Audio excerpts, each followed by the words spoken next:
சிதம்பரம் என்று சொல்லுகின்றோம். ஆக சிற்றம்பலம், திருச்சிற்றம்பலம் என்று அன்று திருமூலரால் உணர்த்தப்பட்ட பேருண்மைகளை காலத்தால் அது மருவி சிற்றம்பலம் என்பது சிதம்பரம் என்ற பெயராக மருவிவிட்டது.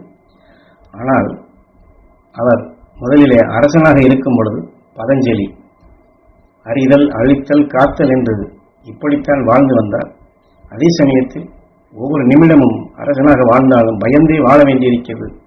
காரணம், சாம்ராஜ்யத்தை ஆண்டவர் தான் அவர். ஆனால் அவரால் தன் உடலான சாம்ராஜ்யத்தை, உடலை காக்க முடியவில்லை.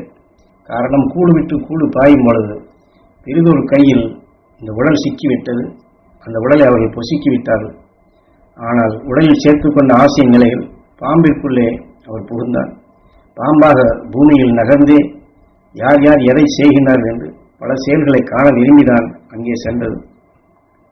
ஆனால் மனிதர்களை கண்டவுடன் அஞ்சி பொந்துக்குள் ஒளிவதும் அவரிடமிருந்து தப்பிச் செல்வதும் இதைத்தான் அவரால் காண முடிந்தது. அரசனாக இருந்து ஆட்சி நிலையில் செய்யப்படும் பொழுது எதிரி என்ற நிலையில் அடுத்த அரசனை கண்டு அஞ்சி ஒளிவதும் பின் அவனை தாக்கும் உணர்வுகளை வந்தது.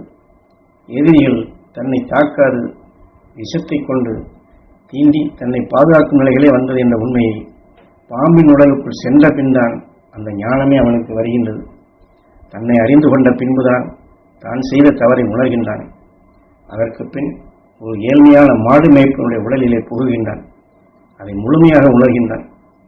மெய்வெளி காணும் நிலையில் அறிவின் ஞானமாக ஒவ்வொரு அணுவின் இயக்கத்தையும் அந்த மூலத்தையும் உணர்ந்தான், வளர்த்து கொண்டான், திருமூலராக ஆனான்.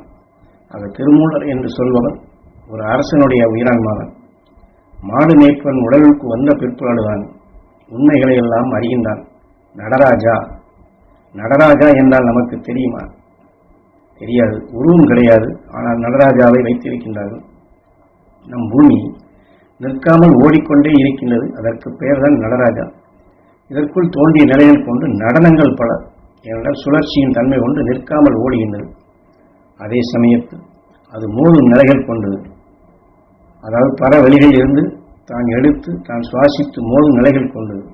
உணவின் அணுக்களின் செயல்களும் ஒளி ஒளி என்ற நிலைக்கு இந்த பூமிக்குள் பல வளர்ச்சிகள் மாறி மாறி அதில் எண்ணி நடங்காத உடல்களாக எடுத்து எடுத்து ஒவ்வொரு நாதத்தையும் வித்தியாசமாக உண்டாக்கி, ஏனென்றால் புலிக்கு கோபம், மானுக்கு சாந்தம், எருமைக்கு அசுர குணங்கள் என்று அந்த ஒவ்வொரு மிருகத்திற்கும் ஒவ்வொரு விதமான இயக்கங்களும் அந்த சப்தங்களும் அந்த நாளங்களும் எப்படி மாறுகின்றது. அந்த குணத்தின் அடிப்படையிலே இப்படி பல கோடி சரீரங்கள் வளர்த்து கொண்டதை 1008 குணங்களாக பிரிக்கப்பட்டு 1008 நடனங்கள் என்று காட்டினார் திருமூலர். நடராஜா என்கிற பொழுது பூமி ஓங்கார நடனம், அதாவது சுற்றும் பொழுது சுற்றும் வேகத்தில் ஓங்கார காளி தீய சக்திகள் அனைத்தையும் அழித்து விடுகின்றது. அதான் ஓசோன் திரை என்று சொல்வது. ஆக காலிலே அசுரனை போட்டு மிதிப்பதாக அங்கே காட்டுகின்றார்கள். சிவத்தை காட்டும் பொழுது நடராஜா, பூமி சுழலும் பொழுது அதில் ஏற்படக்கூடிய விஷத்தின் சக்தி அந்த ஓசோன் திரை என்று சொல்லக்கூடியதை வடிகட்டி வருவதை அசுரனை காலிலே மிதித்து அடக்குவதாக காட்டுகின்றார். ஒரு மனிதன் தவறான செயலை பார்த்து நாம் கோபப்படுகின்றோம். அதை சுவாசித்த பின் உயிரிலே பட்ட பின் எரிச்சலாகின்றது. ஆனால் அந்த உணவின் சக்தி உடலுக்குள் பரவி நல்ல குணங்களிலே கலந்தவுடனே அனைத்துமே எரிச்சலாகின்றது. அப்பொழுது இந்த உடலான சிவம் என்ன செய்கின்றது? ஓங்கார நடனம், இரு உன்னை அழித்து விடுகின்றேன் என்று ருத்ர தாண்டவம் ஆடுகின்றது. சிவன் ருத்ர தாண்டவம் ஆடுகிறார் என்றால் கோப குணவின் சக்தி உடலை இயக்கும் நிலைகள் ஒளி ஒளி தாவர இனத்தினுடைய மனம் குணம். ஆனால் அதனுடைய உணர்வு தான் இங்கே இயக்கமாகின்றது. மிளகாயை வாயிலை போட்டால் என்ன செய்கின்றது? காரம், ஆ என்று அலறுகின்றோம். கசப்பை வாயிலை போட்டால் ஓய் உமட்டல் வருகின்றது. இதை போன்றுதான் இந்த பூமி நடராஜா நிற்காமல் சுழல்வதால் அதனின் ஜீவன் கொண்ட நாம் எப்படி இருக்கின்றோம் என்பதுதான் இந்த ஸ்தல புராணத்தின் தத்துவம். சிதம்பரத்தில் தான் இருக்கின்றோம். ஆனால் அந்த ஸ்தல புராணத்தின் உண்மையை நாம் உணர்ந்து கொள்ள முடிந்ததா? அன்று பதஞ்சலி மந்திரங்களை கற்றுக்கொண்டு தன்னுடைய சுகபோகத்திற்காக எத்தனையோ பாவங்கள் தவறுகள் செய்தாலும் பாம்பின் உடலிலே வந்த பின் மாடு மேய்ப்பவனை தீண்டுகின்றான்.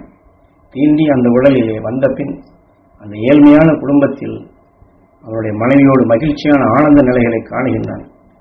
அரச நிலையின் உண்மை நிலைகளை அங்கேதான் உணர்கின்றான். அந்த அரசையே துறக்கின்றான். இந்த உலகிலிருந்தே மெய்வொழியை காண வேண்டும் என்று விரும்புகின்றான். பாம்பாக இருக்கும் பொழுது விஷத்தால் தீண்டி அந்த மூலனின், அதாவது அந்த மாலுமைப்பனுடைய உயிரை வெளியேற்றினாலும் அதையும் தன் அணைப்பின் தன்மையாக கொண்டு வந்து தன் உணர்வின் தன்மை தான் செயலாக்கி வந்ததுதான் நடராஜன் என்ற திருச்சிற்றம்பலம். உடலுக்குள் எடுத்துக்கொண்ட இந்த உணர்வின் தன்மை கொண்டு நாம் எந்தெந்த குணங்கள் கொண்டு இந்த உடலுக்குள் செயல்படுகின்றோமோ இருக்கின்றோமோ இதுவே திருச்சிற்றம்பலம். திருச்சிற்றம்பலம் என்பது சிறு இந்த உடலுக்குள், மனித உடலுக்குள் நின்று அங்கே இயக்கும் தன்மையைத்தான் உணர்த்தினார் திருமூலர். அதாவது சிதம்பரம் என்று இன்று மருவி இந்த ஊர் பெயராக வந்துள்ளது.